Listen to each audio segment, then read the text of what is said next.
Leave कर देना। Abdication का मतलब लीव, त्याग देना, ठीक है।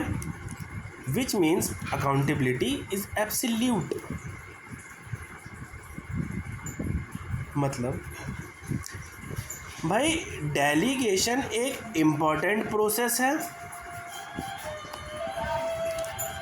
To carry on the work systematically. एक ऐसा इम्पोर्टेंट प्रोसेस है जिससे काम को सिस्टमेटिकली कराया जाएगा एक ऑर्गेनाइजेशन के अंदर।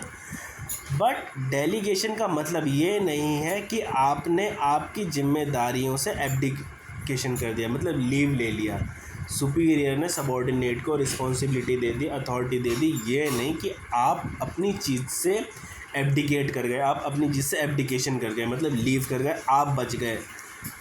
भैया आप तब भी अकाउंटेबल रहोगे।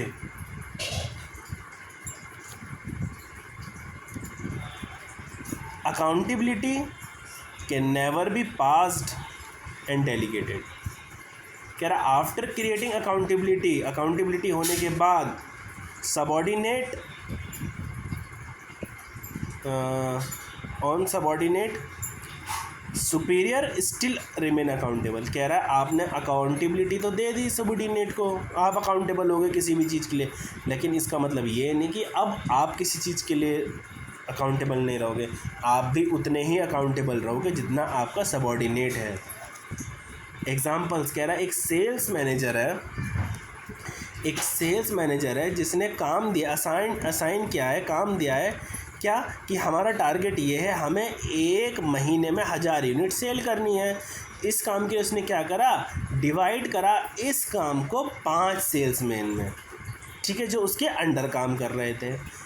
उसमें से एक सेल्समैन बीमार पड़ गया और एंड ऑफ द मंथ हम 1000 यूनिट नहीं सिर्फ 800 यूनिट ही सेल कर पाए।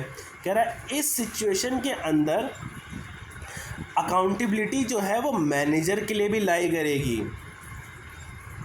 ठीक है। ऑल तो ठीक है, आपने आपका जो जॉब था उसको आपने डेलीगेट करा, आगे पास करा इस टारगेट को उसके अपने सबॉर्डिनेट को, लेकिन उस काम को पास कर देना, डेलीगेट कर देना रिस्पॉन्सिबिलिटी को, मतलब ये नहीं होता कि आप जो मैनेजर है वो अपनी अकाउंटेबिलिटी से बच जाएगा।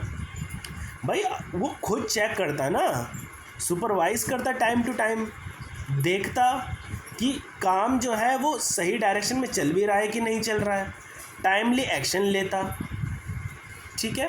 तो वो यही कहने का मतलब है कि भाई डेलीगेशन एक इम्पॉर्टेंट प्रोसेस है जिससे काम सिस्टमेटिकली होता है ऑर्गेनाइजेशन में। लेकिन डेलीगेशन का मतलब ये नहीं होता कि आप अपनी चीज़ों से, अपनी रिस्पॉन्सिबिलिटी से, अपनी अकाउंटेबिलिटी से आप एब्डिकेशन कर जाओगे, बच जाओगे। नहीं, आप काम तो दूसरे को दे दोगे, इसका मतलब ये नहीं कि आपकी जिम्मेवारी कुछ नहीं होगी, आप भी उतने ही अकाउंटेबल रहोगे जितना आपका सबॉर्डिनेट है, ठीक है।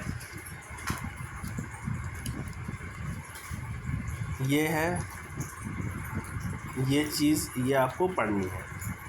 नाउ अब है relation between authority, responsibility and accountability. बेटा इसका मतलब होता है अथॉरिटी इस डेलीगेट करी जाती है, अथॉरिटी को डेलीगेट करा जाता है, रिस्पॉन्सिबिलिटी को अज्यूम करा जाता है एंड अकाउंटेबिलिटी को इम्पोज किया जाता है। रिस्पॉन्सिबिलिटी ड्राइव होता है अथॉरिटी से और अकाउंटेबिलिटी ड्राइव होता है रिस्पॉन्सिबिलिटी से। यहाँ पर आपका ये पॉइंट ख़त्म हो गया एलिमेंट्स वाला, ठीक है बेटा। अब आता है इम्पोर्टेंस ऑफ डेलीगेशन, ठीक है, ये हम नेक्स्ट वीडियो में करेंगे। उसके ये लास्ट, उसके बाद टॉपिक ख़त्म डेलीगेशन का। उसके आता है सेंट्रलाइजेशन एंड डिसेंट्रलाइजेशन। बस 4 पेज 5 पेज और बचे, देन ये चैप्टर वाइंड अप हो जाएगा हमारा, ठीक है बच्चों।